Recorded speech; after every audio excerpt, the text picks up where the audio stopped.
Marilah kita bersatu di dalam doa. Bapa Surgawi yang kami sembah di dalam Tuhan Yesus Kristus, kami yang hidup, kami berterima kasih Tuhan. Pelayanan khotbah dalam Minggu Sengsara Ke-7 mempergunakan teknologi untuk menjangkau semua anggota gereja yang sedang berada di rumah masing-masing. Kami percaya kuasa Tuhan sedang bekerja, baik bagi jemaat yang mendengar maupun pelayan firman yang menyampaikan, sehingga semua isi pemberitaan firman Tuhan dalam Minggu Sengsara yang ke-7 ini menjadi sukacita dan berkat, menjadi kekuatan yang menghibur, dan menjadi pedoman hidup yang melegakan. Berfirmanlah kepada kami, karena kami telah siap untuk mendengarnya. Amin. Firman Tuhan dalam Minggu Sengsara ke-7 terambil dari surat Paulus kepada jemaat Tesalonika pasal 5, pembacaannya pada ayat 23 sampai 24. Demikian firman Tuhan. Semoga Allah damai sejahtera menguduskan kamu seluruhnya, dan semoga roh, jiwa, dan tubuhmu terpelihara sempurna dengan tak bercacat pada kedatangan Yesus Kristus Tuhan kita. Ia yang memanggil kamu adalah setia, Ia juga akan menggenapinya. Demikianlah firman Tuhan. Terpujilah Tuhan Yesus Kristus. Yang berbahagia ialah mereka yang mendengarkan firman Allah dan yang memeliharanya dalam hidupnya setiap saat. Amin. Shalom saudara-saudaraku yang di rumah. Saya percaya Tuhan punya rencana yang luar biasa di saat kita sedang menghadapi wabah pandemi yang mendunia.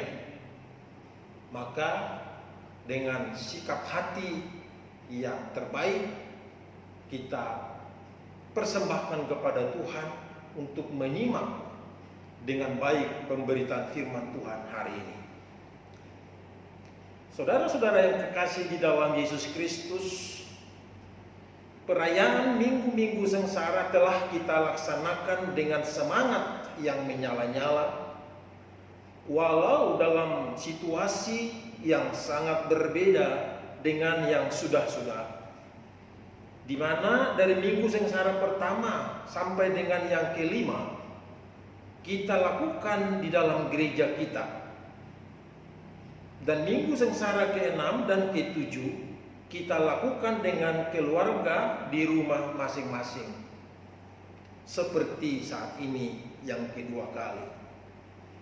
Dari Minggu Sengsara yang pertama sampai yang ke-7, kita melihat suatu benang merah yang membangun komitmen kita, terlebih kesetiaan kita kepada Tuhan, dan tema-tema yang dimuat selalu berisikan pesan-pesan yang terstruktur dan terintegrasi dalam bingkai karya kepedulian dan penebusan Allah secara bertahap, yaitu Minggu Sengsara pertama, pembebasan dari dosa, Yesaya 44 ayat 21 sampai 28. Minggu Sengsara kedua, pembebasan dari penindasan, Keluaran 13 ayat 1 sampai 22.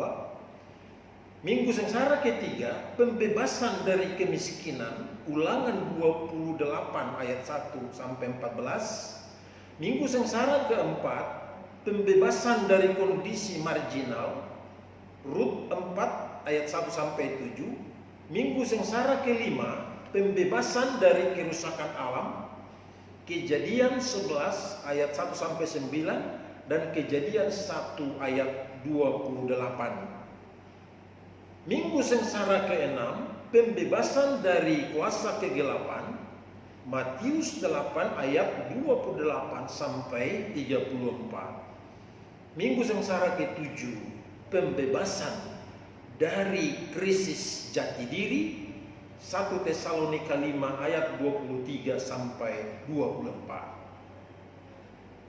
Saudara-saudara yang dikasihi oleh Tuhan Yesus Kristus, istilah krisis jati diri atau krisis identitas pertama sekali dicetuskan oleh Erik Erikson, seorang psikolog berasal dari Jerman.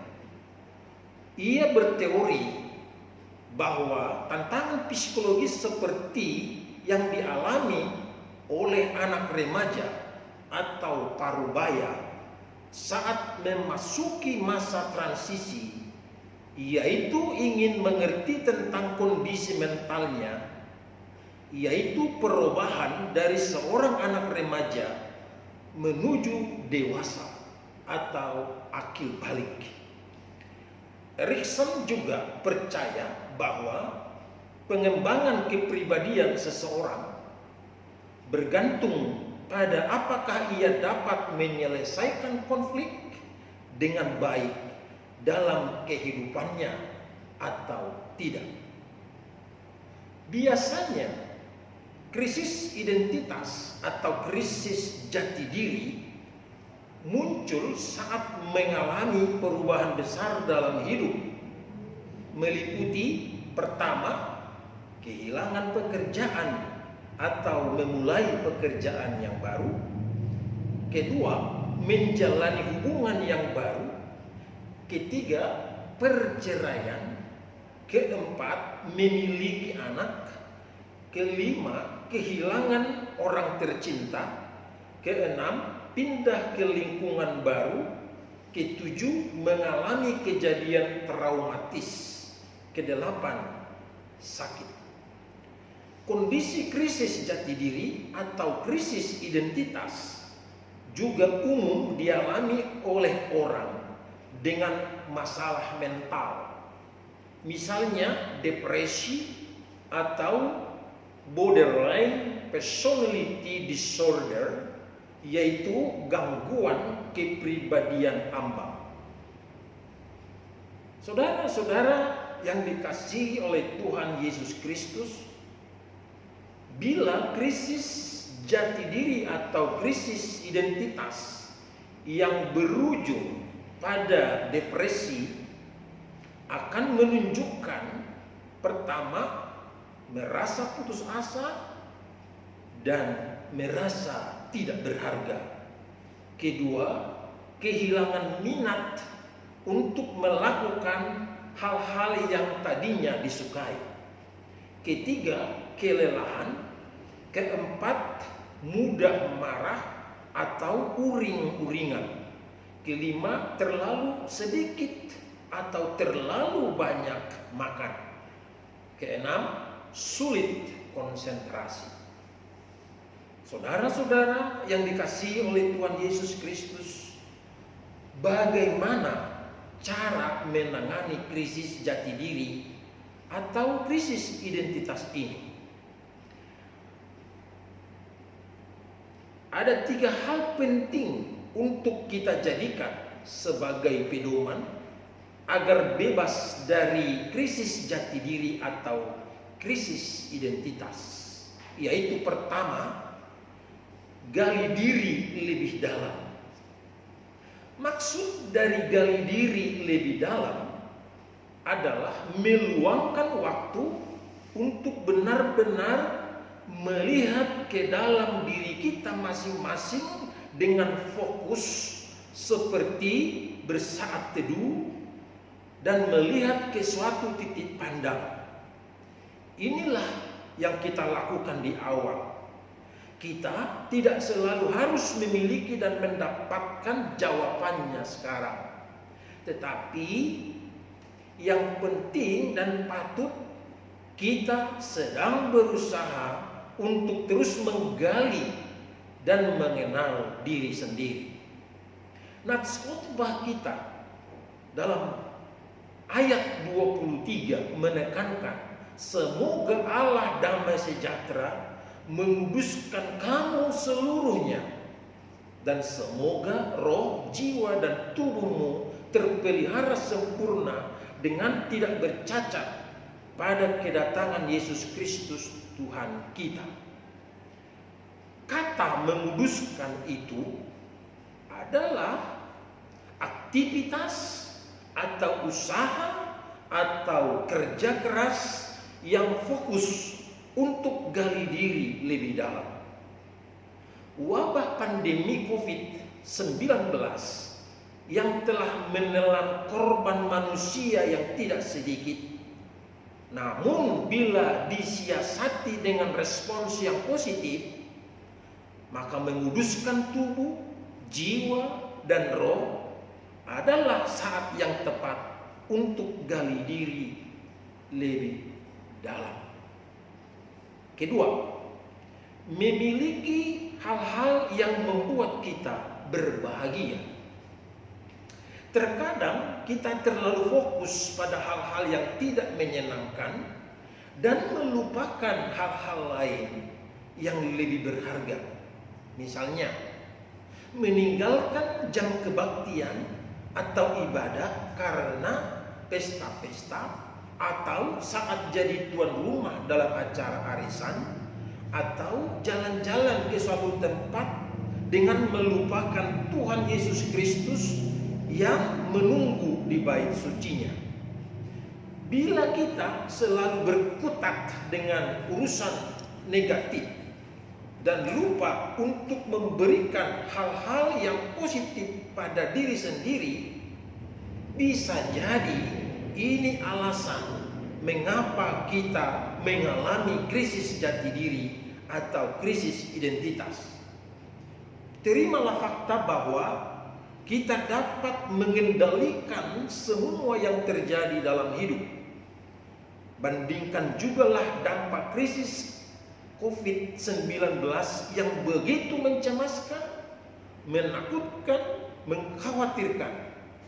Bila kita selalu memilih untuk lebih berbahagia, maka di saat kita stay with at home bersama keluarga kita bisa makin sehat, makin erat bersatu, makin kompak bersatu. Ayat 24 juga menegaskan, Ia yang memanggil kamu adalah setia, Ia juga akan menggenapinya. Artinya, Tuhan senantiasa mengawal, menjaga, dan menopang perjalanan hidup kita, asal kita bernaung dan mengandalkannya selamanya. Ketiga, cari dukungan dalam keluarga. Selama kita stay at home dengan keluarga, mencuci tangan dengan sabun atau hand sanitizer, minum vitamin C dan E, menggunakan masker, tidur teratur, menjaga jarak dari 1 hingga 2 meter, itu adalah bentuk identitas atau jati diri yang terlatih supaya kuat dan imun atau memiliki kekebalan saat menghadapi wabah pandemi COVID-19 yang telah meluas secara mendunia. Mari mengucapkan kata-kata motivasi kepada sesama manusia, teman, dan sahabat serta saudara. Perhatian seperti ini adalah cerminan dari jati diri atau identitas diri seorang yang percaya dan berkeyakinan bahwa badai pasti berlalu.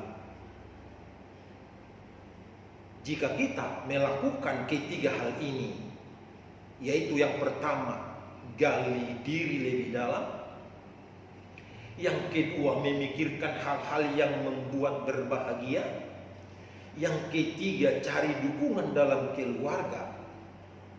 Maka kita bebas dari krisis jati diri atau krisis identitas.